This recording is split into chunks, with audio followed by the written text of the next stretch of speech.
Man.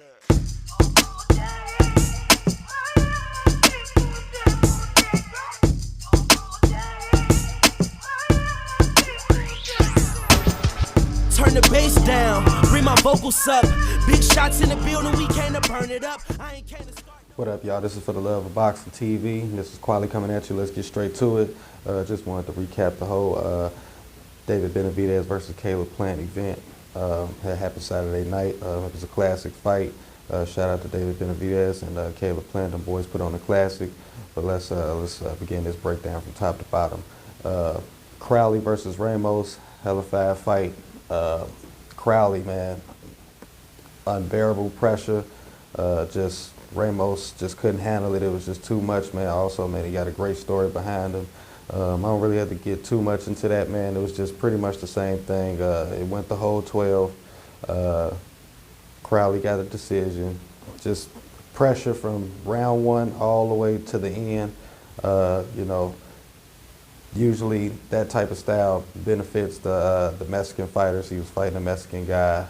He's from Canada, and that's just normally guys from Canada and stuff like that. They're tough, you know what I'm saying, but they have like a, you know, they're more of a boxing style. He's more of a brawler, more of a pressure type of dude, and just really relentless, kind of like Sean Porter in a sense.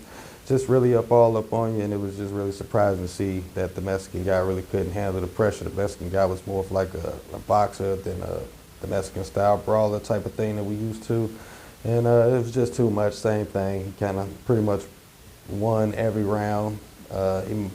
Ramos might have got 2 rounds, you know what I'm saying, but it just really wasn't much to tell. But the next fight was the story of the night because Chris Colbert versus Rayo.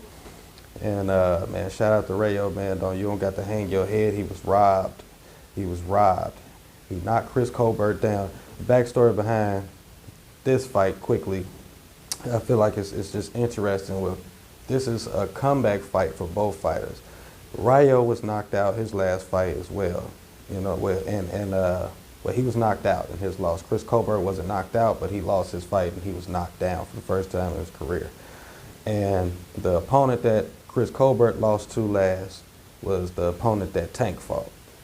You know what I'm saying? So that catapulted that opponent to get a Tank fight, you know what I'm saying? So not saying that Chris Colbert would have got that fight. The way things looking, he ain't looking to fight no types of Tanks or anything like that in the world. So he took it upon himself to move up to the 135-pound weight class, and just was terrible matchmaking. I'm gonna do a video on that, man. It was just, I don't care if I know he said he wanted it. I'm guaranteeing you his managers and advisors and everything was like, no, dude, you don't need to go up to 135. There's some big dudes. That 5-pound weight difference matters. You know, people think it don't. And, you know, a lot of dudes got skills, a lot of talent, but you are not really as good as you really think you are. You need to take your time and really, you know, manage your career the appropriate way and get there. He might have, the last guy that he fought might have been a terrible matchmate for him, because the guy he fought last was a 2-time Olympian. You know what I'm saying? His skill level was just out of this world. You know what I'm saying? Not saying that Chris Colbert is not that good. I just think there's levels to this type of thing. But anyway, let's get into the fight. So Rayo knocks down Colbert in the first round. First 25 seconds in the fight. Boom. Nasty. Probably the knockdown of the year, period. So Chris Colbert gets up, and pretty much that was it for the fight. You know what I'm saying? Like I say, round one, you know, that's an automatic loss. You got knocked down. Round two, Chris Colbert, you know, he get up, you know, he get his thing together. I don't know who's judging the fight. They say Chris Colbert won round 2, 3, 4. He got up, he boxed.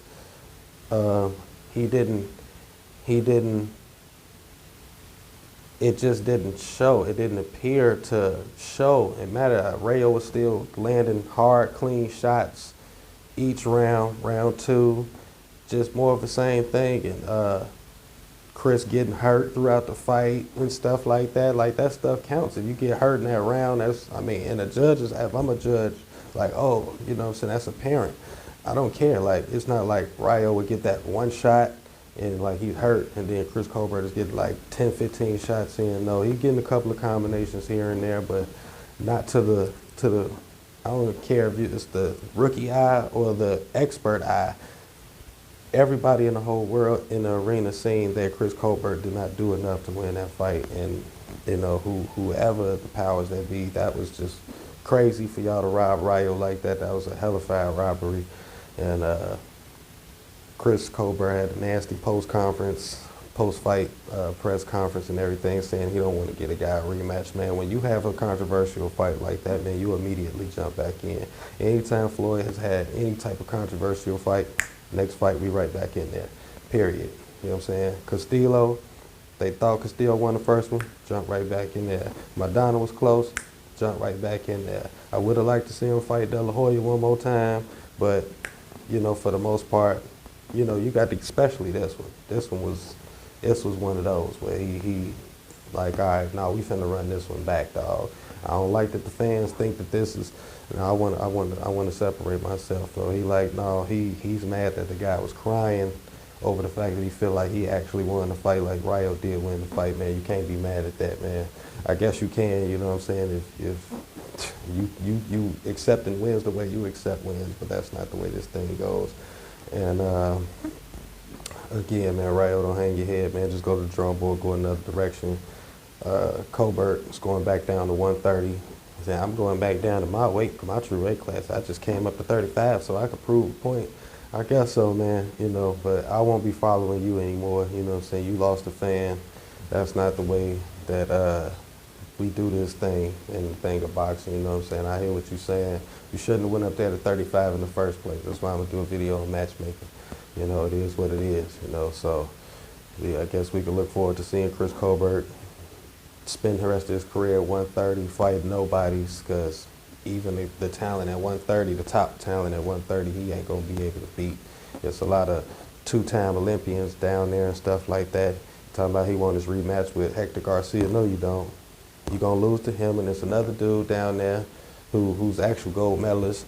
It's some real talent out there, man. Like, you really don't want that smoke. Gary Russell's still down there. There's still a lot of dudes coming up. Eventually, Pretty Boy Fulton gonna come up and stuff like that. It's gonna be some real heat out there for you to fight. You definitely ain't ready for Frank Martin and stuff like that. So, just cut it out. Next fight, Joey Spencer versus Ramos. There was another Ramos on the card, Abel Ramos, and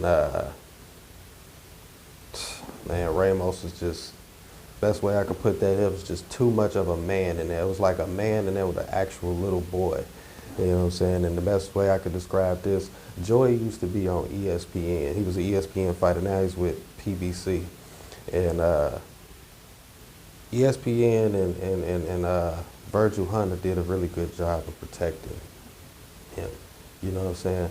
Sometimes it takes 30, 40 fights. Sometimes it takes 5, 10 years. I don't care if you never get your title shot. Until you're ready, you're ready. And I don't know if that was what it was over there at ESPN, but from the outside looking in, I feel like that's what it was. You know what I'm saying? And they just really like, dude, you got the goods, but you ain't ready. There's some shit out there. You know what I'm saying? Excuse my language on the video, man, but it's really some stuff out there. And he ran into that Saturday night. Abel Ramos was really big, strong, aggressive Mexican, man. I mean, he just put some pressure on him, man. It's like that little dude.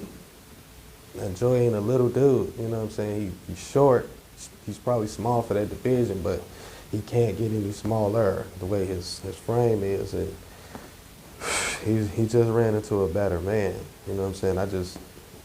I don't see, even if he got past this opponent, him beating any champion at 54. I just really don't see it. And I know he probably left ESPN Zone to like, all right, man, PBC gonna really give me a chance. They did. It's a pay-per-view stage. They put a real dude in front of you, man, and you know what I'm saying? It happens, man. Sometimes, I mean, you gotta step in the fire sometime. But I just knew Joey wasn't ready for certain level of competition yet. Not saying he never will be, but with this fight, dude just overwhelmed him. You know what I'm saying? First couple of rounds, he let Joey act like he was getting off. Joey got some shots off and stuff, but eventually that pressure just overwhelmed Joey. Hit him with some clean shots, man. Some really, really, really, really clean shots, man. It's like it ain't worth taking these shots. This a young man. He got a whole career ahead of him. You know, let's save him. And his corner did the right thing by stopping him. The whole fight, I never paid attention until the end. I see who his trainer still was. Virgil Hunter is not his trainer no more.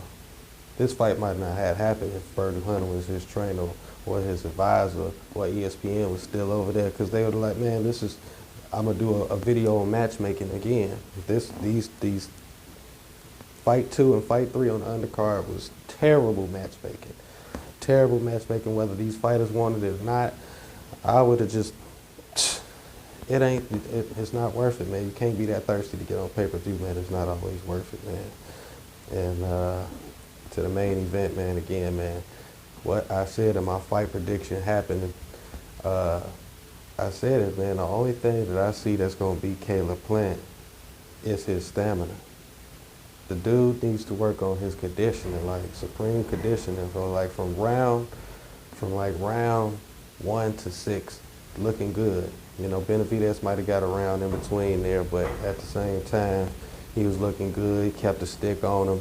And it's like after 6 and 7, like he just mentally fatigues or something. Like he just forgets what he's doing. I'm looking at the fight. He wasn't doing the same crafty, unique things that he was doing to keep David up off of him. I mean, David was going to get close regardless, but at the same time. And then I think it was wrong for him to try to wrestle with him. Like, if you can, when you can, but dude walks around at 200 pounds, you know what I'm saying? He, regardless of him shrinking down to 168, this is a 200-pound man. Wrestling him as much clinching as you did, Caleb, it worked against you. You cannot wrestle with these big dudes, you know what I'm saying? You just can't. Best thing you could do is when you do get the clinch, you know what I'm saying? If you're strong, hold for real, turn, and you got to be really quick with it, and get up out of there, keep jabbing, keep turning, keep the fight in the center of the ring, and he just couldn't do it, man. The Mexican Monster was just overwhelming. From 7 on to 12, it was just an onslaught. We're going to do a separate video on Mr. Kenny Bayless, man, just all these crazy different warnings he had for David Benavidez. He didn't warn Caleb Plant for holding not one time. Like, people get on Floyd about holding, like, it's a systematic hold. The holding that Caleb Plant was doing was out of, survival, and a lot of times it was excessive, like where it needed to be warned, and it kind of, stopped Benavidez from being able to get the knockout. Had it not been for Kenny Bayless and all these different separate warnings for Benavidez and these breaks and just the allowing of these weird clinches, you know what I'm saying, Benavidez probably would have got the knockout, you know what I'm saying? But for the most part, like I said, Caleb did good. 1 through 6, stamina was looking good till it started getting nasty. David started making it really ugly and stuff. Caleb got to work on his inside game. Got no inside game, man. Got to get nasty, man. And, power is that's why Floyd never really depended on power. He just depended on accurate punching, scoring, and just, systematically breaking you down mentally. And that's just the better part of better strategy to use when you're going against big guys and volume punches and stuff like that. And it just broke them down, man. It really broke them down. They was getting ready to stop the fight and everything at like round 11. But again, he was just able to survive it. You know what I'm saying? Again, hats off, goes off to Caleb, man. Really tough dude. And I'm glad them dudes was able to,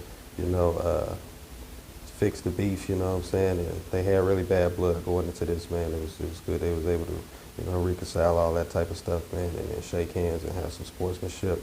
And shout out to Benavidez. We're going to make a video of what's coming next for both fighters. I just wanted to do the full recap, man. And again, man, Kenny Bayless, dude, man, that's wild hundreds, man. And Benavidez, one more thing, they need to work on that with him. Like, you're a big dude. Use that holding and that leaning on dudes as your advantage. That's one thing he don't do. He don't, inside of the clinch, man, walk them dudes to the rope, lean on them, all that type of stuff. Accept that clinch sometimes. Yep, come on. And I'm going to lean on you, and I'm going to make you tired.